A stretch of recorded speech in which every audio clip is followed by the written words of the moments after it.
足並みを揃えてゆこうお互いを信じ合う5人の仲間まるでスファイブに預けた命飛ぶぜ宇宙の果てまでもみんなの笑顔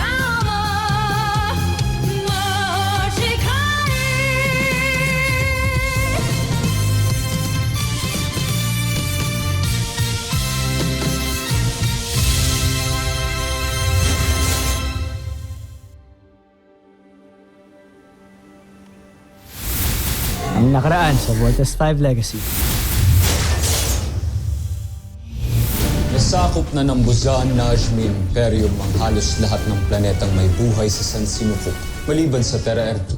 Napakalaking hadlang talaga sa atin ang Voltes 5. Dapat siguro alamin din natin kung sino ang namumuno at nagpapatakbo dito. Parang nakakarami na kayo ng inom ah. Hoy, wag ka nga mga ilam. Iyabang mo no? No touching! Oy! Sabi bang no touching eh! Loko. Sir, salamat talaga, sir. Ang bait niyo naman. May mga guys pa rin pala like you, no? Mahusay at ginawa mo ang iniutos ko sa'yo. Umaasa ako na sa susunod nating pag-uusap ay may maganda ka muling balita. May paraan na para malaman natin kung sino ang 5 piloto ng Voltes 5. Ikaw pa lang yung babaeng nakakausap ko na ganito katagal. Bukod sa mama ko. Alam mo, ikaw pa lang yung taong nakausap ko na nakarelate ako. Gusto rin kita, kaya hinay-hinay muna, please. Gusto rin kita mas makilala pa. Friend ba yung tingin mo sa akin? Sorry, what? Kung friend yung tingin mo sa akin, sabihin mo sa akin kung bakit kayo nag-break ni Eva. O bakit di ka makasagot ngayon kung may problema, no? Feeling ko, this is not the right moment to talk about it. Pag ready ka na, sabihin mo rin sa akin kung sino yung crush mo.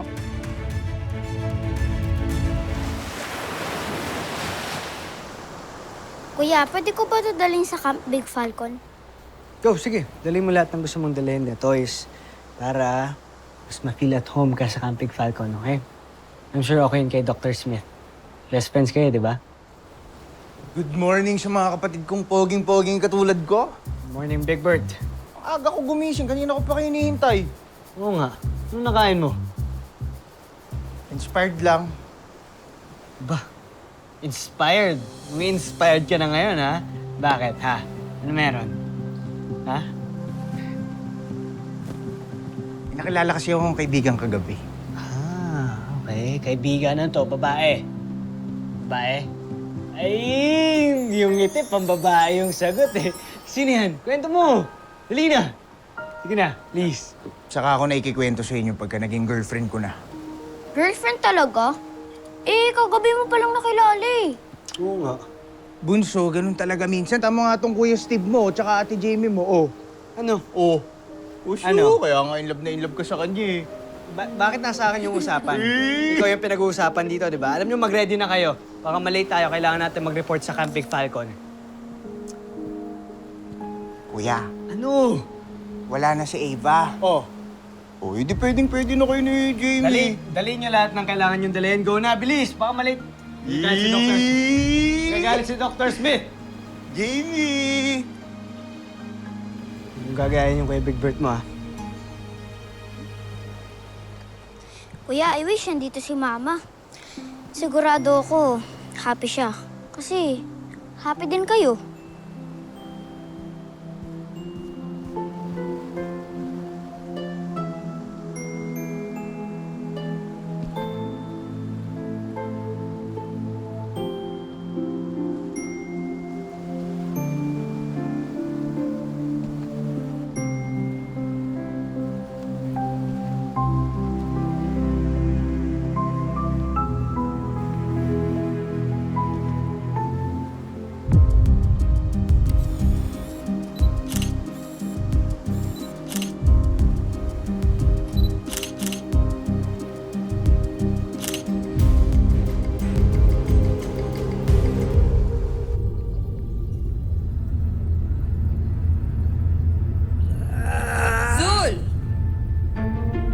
ginagawa mo?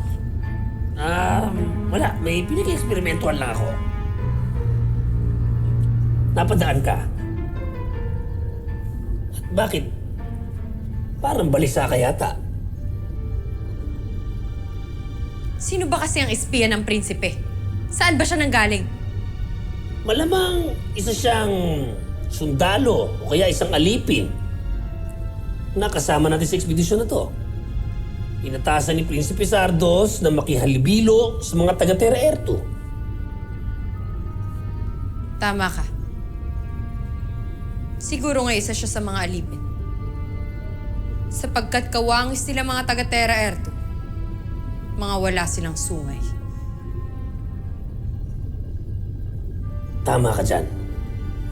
Ngunit sino kaya siya? Sandra, bakit ba pilit mong inaalam? Hayaan mo siyang gawin ng kung ano man ang misyon niya. Nabuti pa, munta tayo kay Draco sa unang lagusan. Tingnan natin kung tapos na yung beast fighter niya.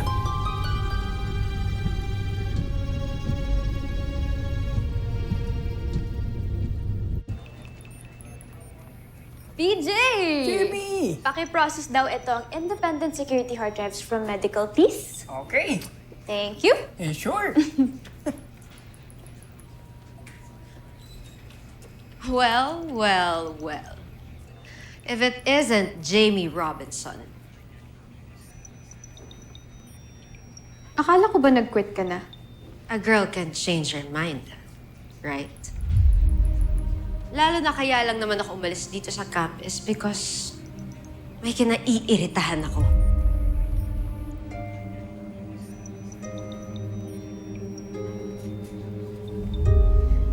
Itatanong ko pa ba kung sino yan? No need naman na, di ba? Isa pang reason kaya ako bumalik dito sa campus because ayoko siyang bigyan ng peace of mind. O chance para landiin yung boyfriend ko.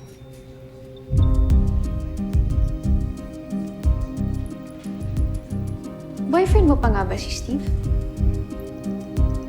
Last I heard kasi parang masaya naman na siya na single ulit siya. So ano pang babalikan mo?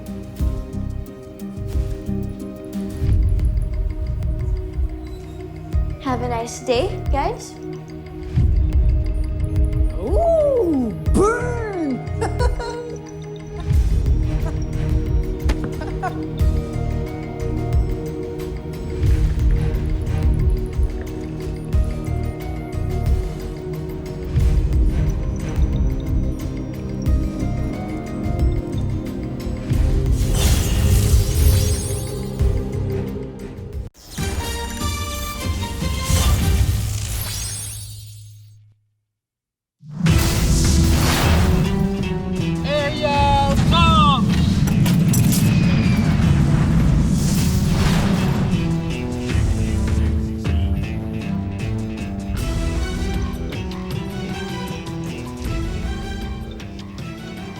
Kaya pa ba siya nag-train? Kaka-take off niya pa lang, Doc. Kaya na kaya ng batang yan at nagtitrain ng mag-isa. Baka mainit na naman ulo, Doc. Kilala niyo naman si Lieutenant Cordon. Maybe he's just blowing off some steam. Mahirap talaga basahin ng galing ito si Mark. Just like the Armstrong brothers. Parang anak ko na rin yan.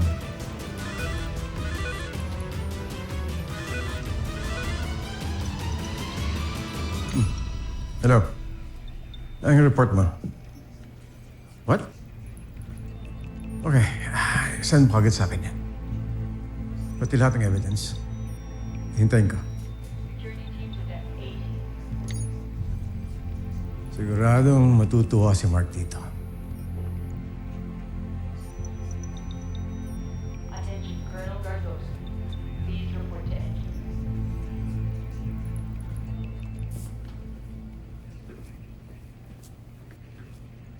Is that for me? Akala ko umalis ka na.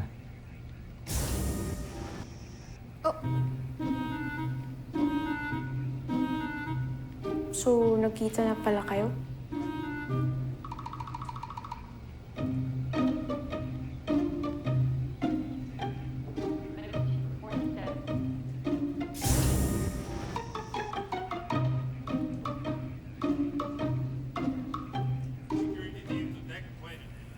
Thank you for the flowers, babe.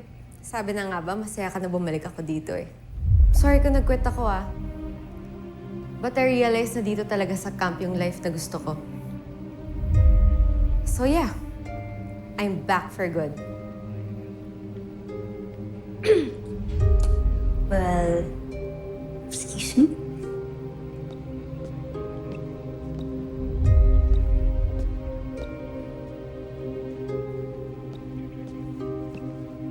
So ano, wala ka man lang pa-welcome back, my love? Welcome back, Ava. I'm happy nagbago yung isip mo. Thank you, babe. Hindi na tayo, di ba? Mas tama na yun para sa ating dalawa. Yeah, right. Kasi hindi naman talaga para sa akin tong flowers, di ba? Para kay Jamie to.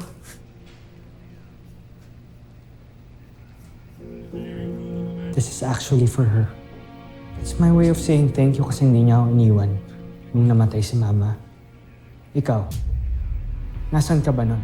Nasan ka nung kailangan kita? Ngayon, babalik ka. You're acting like we're still together. Ano iniisip mo? Tatanggapin kita? After nung nangyari nung lahat? Eva. Sympathy flowers. For your dead sense of empathy.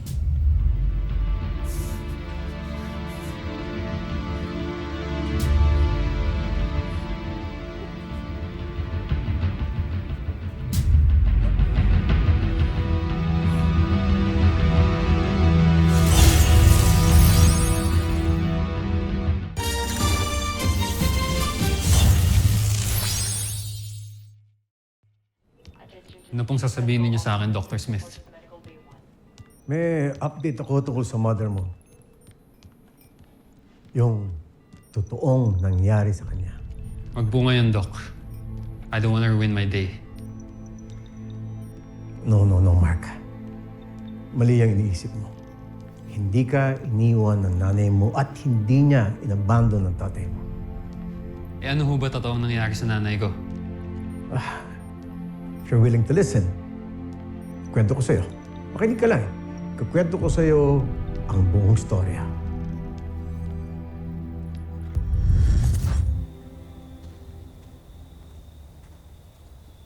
Luisa, mag-isa ka lang dito. Hindi ka ba natatakot? Manoy, kayo pala.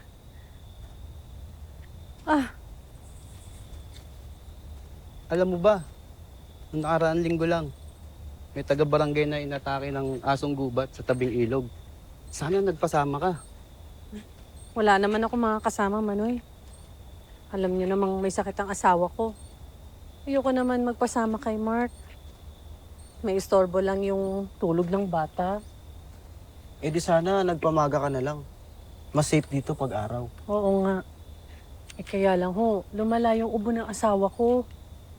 Kaya napilitan akong maghanap ng igagamot sa kanya. Kaya ito, kumuha ako ng dahon. Mainam to panggamot sa kanya. Ay, wag na kayo mag-alala. Okay lang ako. Dala ko naman yung baril ng asawa ko. O basta, mag-iingat ka. Salamat ho. Sige, dito na kami.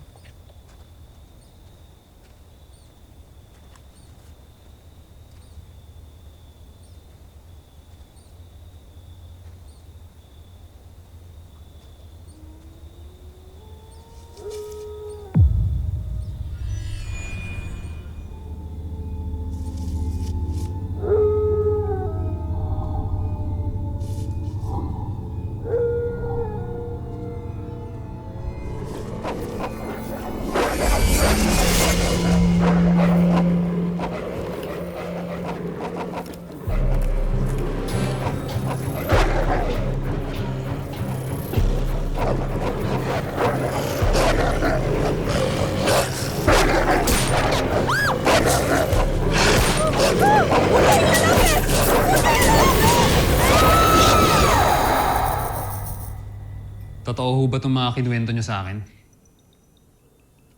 O gawa-gawa niyo lang? Para hindi ako magalit sa ina kong nang iwan sa amin. Mark, wala akong rason o pakinabang kung mag-iimbento ako ng story sa'yo. Miski bangkay ng ina ko, hindi dumating sa amin. Paano niyo ho ba nalaman to?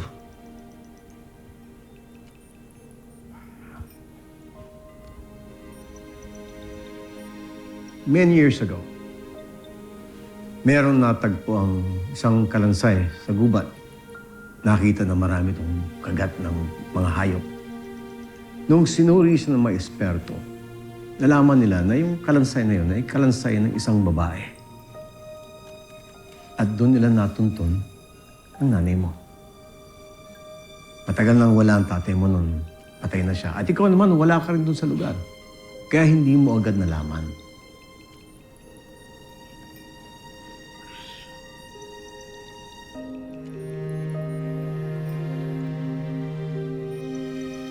Yan ang report. Basahin mo.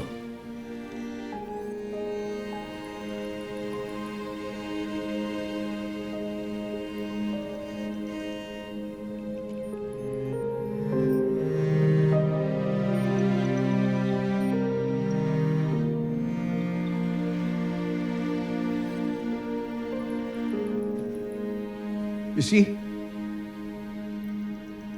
hindi masamang ina ang nanay mo. Hindi kayo nabandona at sumama sa ibang lalaki na gaya ng iniisip mo. Just like Mary Ann. Namatay siya tulad ng nanay mo. Namatay siya dahil sa pagmamahal sa tatay mo.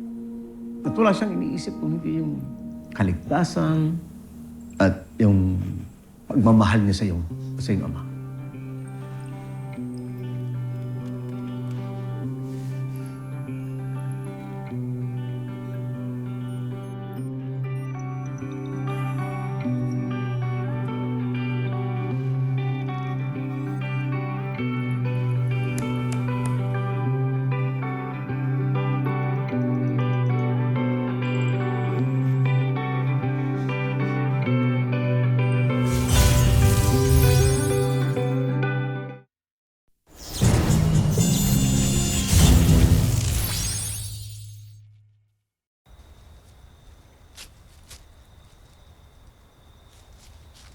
So, totoo nga na bumalik na si Ava. Ano ibig sabihin nun? Eh di, nagdrama-drama lang siya. Paano na yan, Kuya Steve? Paano mo na maliligawan si Ate Jamie kung nandiyan na naman si Ate Eva? Ligaw agad. Ito talaga sa bunso pa talaga nang galing yung ligaw. Bata ka pa. Pinapaalam muna tayo kay mama kay papa. Mamaya kung ano pang tanongin sa akin. Ma, Pa, love you.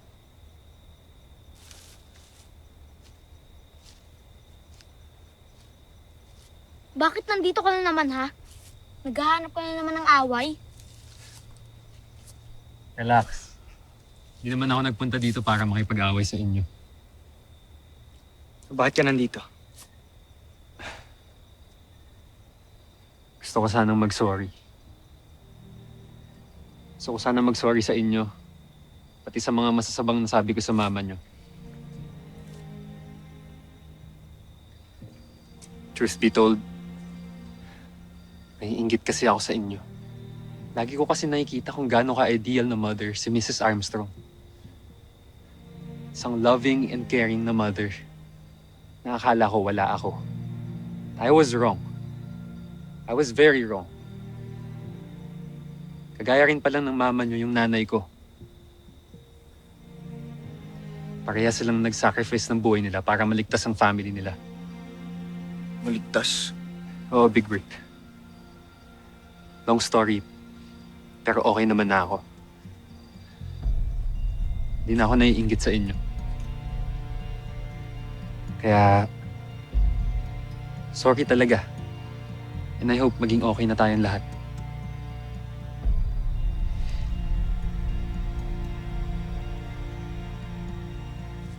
Ano mga kuya? Makikipag-peace na ba tayo kay Kuya Frenemy?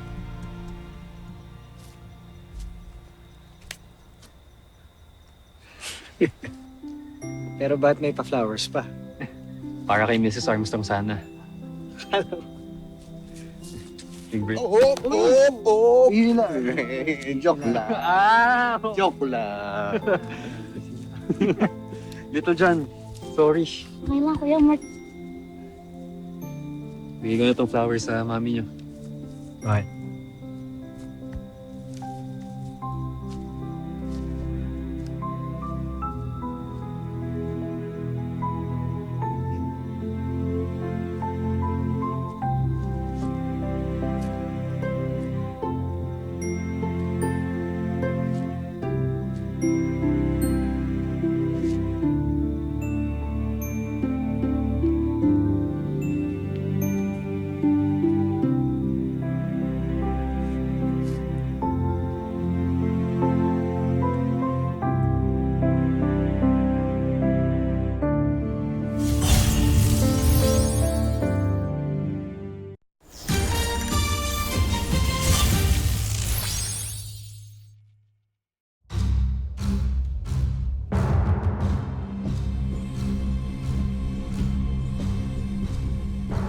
Hindi na ako makapaghintay pa. Draco, ilabas mo na! Nais ko na siyang makilala. Masusunod, Joffrey.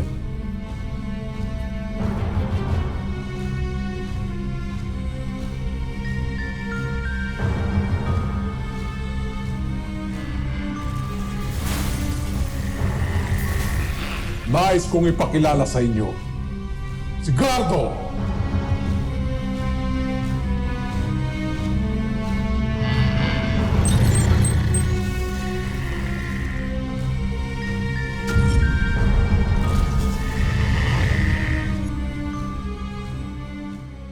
Susunod sa Voltes 5 Legacy.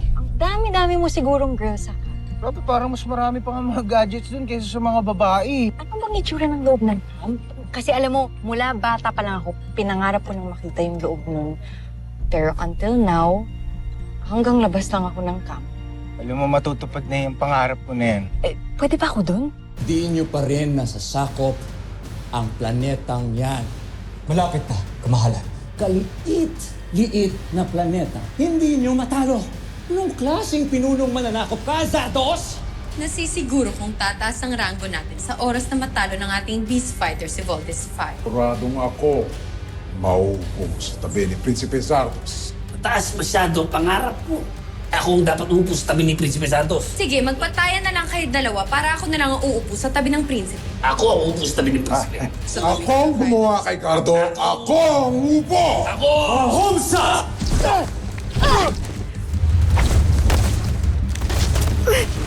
Galing na. Ano yun? Butterfly return. We have sighted the Bosay ng Beast Fighter heading towards the north, papuntang general direction ng Camp Big Falcon. Yan ang beast fighter na makakalaban natin. Team, alam kong kayang-kaya niyo yan. And I believe in you. Talunin niyo yung peace fighter niyan para hindi niya makapamagsala. Let's take this beast fighter down. Let's go!